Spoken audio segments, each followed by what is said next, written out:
В русском языке нет благозвучного синонима этого простонародного словечка «каганер», поэтому назову их по-детски – закаканцами. Такие забавные персонажи, справляющие большую нужду. Они обозначены профессионально – скрипач, священник, официант, оператор, турист и так далее. Но в основном это конкретные, узнаваемые лица. Дали, Элвис Пресли, Далай-Лама, Джон Леннон, Уго Чавес, Саркози, Фидель, Ангела Меркель, Папа Римский и прочее, прочее. Несколько фигурок я купил для своей коллекции. Правда, дорожных полицейских и врачей уже раздарил. Забавные фигурки. Но что бы это значило? Оказалось, что какающие человечки – это типично каталонское изобретение. Этот странный юмор лежит в основе каталонской культуры прошлого. Таким вот хулиганским способом каталонцы доносят до остального мира свое отношение к нему. И к нам с вами, и к самим себе. 2 года назад замечательный гид по имени Евгений, что сопровождал нас по Каталонии, подробно рассказал об истории закаканцев. Когда вы с ним встретитесь, он и вас просветит и сделает это с удовольствием. Я же в силу специфики предмета ограничусь только показом героев. Но вы ждете главных персонажей? Понимаю. Появится в ближайшее время.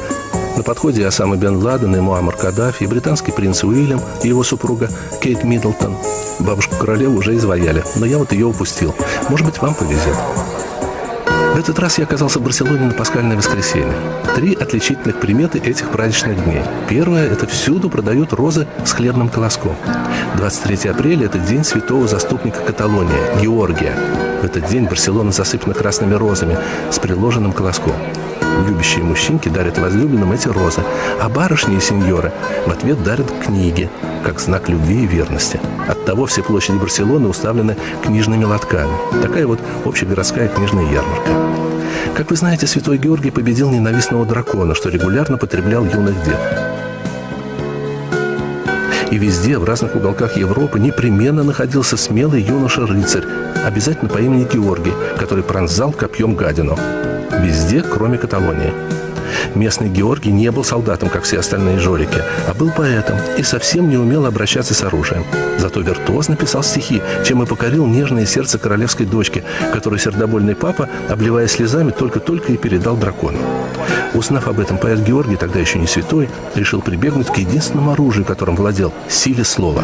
Всю ночь напролет он читал дракону сонеты о своей любви к принцессе, чем невероятно растрогал чудовище, которое, утирая слезы, вернуло влюбленному девушку, целой и невредимой, и тем сохранило свою драконью жизнь.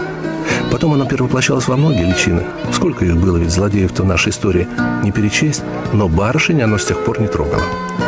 Вторая примета Пасхи – это витрины кондитерских магазинов и лавок. Они собирают толпы восхищенных зрителей. Здесь и стар, и млад.